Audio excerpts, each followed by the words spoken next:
शहर के एक अजीम म्यूजियम के तहखाने में दर्जनों पुरानी पेंटिंग्स रखी हुई थीं। ऐसी पेंटिंग्स जिन्हें कभी किसी ने नहीं देखा था। उनके फ्रेमों पर मिट्टी जमी हुई थी और फिजा में खामोशी बसी हुई थी। इन्हीं भूली बसरी शाहकार तस्वीरों के दरमियान एक छोटी सी चिड़िया ने अपना नन्हा सा घर बनाया था। एक घोंसला, नाजुक मगर मजबूत, मोहब्बत और ख्वाबों से बुना हुआ। हर तिनका जो वो रखती, उसकी उम्मीदों का बोझ उठाए होता। म्यूजियम का वो कोना उसके लिए दुनिया का सबसे महफूज और खूबसूरत मकाम था। दिन ब दिन वो अपने घोंसले को सजाने में मसरूफ रहती। उसे यकीन था कि कोई उसके घर को नुकसान नहीं पहुंचा सकता। मगर एक सुबह कदमों की चाप और बक्सों के खड़कने की आवाज ने इस खामोशी को तोड़ दिया। म्यूजियम के मुलाजिम सफाई शुरू कर चुके थे। एक एक करके तस्वीरें ऊपर ले जाई जा रही थीं ताकि उन्हें नुमाइश में रखा जा सके।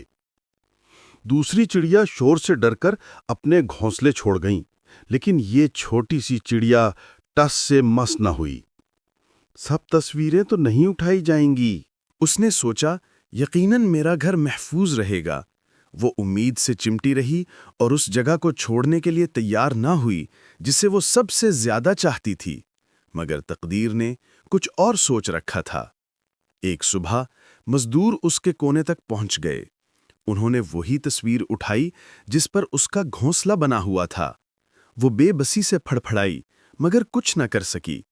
दिल पर पत्थर रखकर उसने अपना घर छोड़ दिया। कई दिन तक वो शहर के आसमानों में भटकती रही, भूखी, उदास और तन्हा। वो सोचती रही, खुदा ने मेरा खूबसूरत घर क्यों छीन लिया? मैंने ऐसा क्या गलत किया था? उसके पर थक गए मगर उसका हौसला नहीं टूटा। उसने फैसला किया कि वो उड़ती रहेगी, ढूंढती रहेगी। फिर एक दिन उसे वो नजर आया। एक सरसब्ज बाग, फूलों और सुकून से भरा हुआ। एक पुरसुकून गोशे में दरख्तों के दरमियान धूप नरमी से उतर रही थी। वो जगह मुकम्मल थी। नई उम्मीद के साथ उसने दोबारा आगाज किया। तिनका तिनका जोड़कर उसने एक नया घोंसला बनाया। इस बार वो पहले से बड़ा, मजबूत और कहीं ज्यादा खूबसूरत था।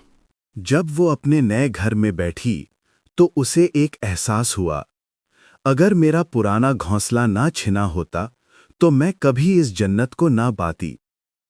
जिंदगी में ऐसे लम्हे आते हैं जब सब कुछ बिखरता हुआ लगता है। हमारा घर, हमारी नौकरी या हमारे ताल्लुकात। इन लम्हात में हम अक्सर तकदीर को कोसते हैं और कहते हैं, क्यों मैं? मगर कभी-कभी ये नुकसान दरअसल नए आगाज होते हैं। चैलेंजेस हमें आजमाते हैं और अगर हम हार नहीं मानते तो जिंदगी अक्सर हमें इससे बेहतर कुछ अता करती है जितना हमने कभी सोचा भी नहीं होता। लिहाजा जब जिंदगी तुम्हें तुम्हारे आरामदेह हिसार से बाहर धक्के दे तो दिल छोटा मत करो, आगे बढ़ते रहो, बनाते रहो। क्या पता तुम्हारी अगली मंजिल तुम्हारी जिंदगी का सबसे खूबसूरत बाब साबित हो। अगर तुम्हें ये कहानी पसंद आई हो तो इसे लाइक करो, अपने ख्यालात तबसरों में लिखो और मज़ीद उम्मीद, हौसले और ज़िंदगी को नए ज़ाविये से देखने वाली कहानियों के लिए सब्सक्राइब करना ना भूलो।